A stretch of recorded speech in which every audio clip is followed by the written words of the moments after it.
Right now, we've got a climate sentiment score of plus 0.70, which is significantly above the historical baseline and suggests a surge in positive sentiment.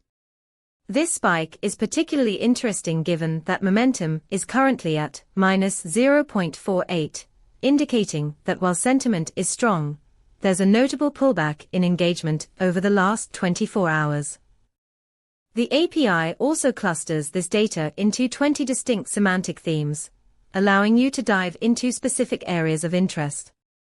Imagine using this to enhance your sustainability app.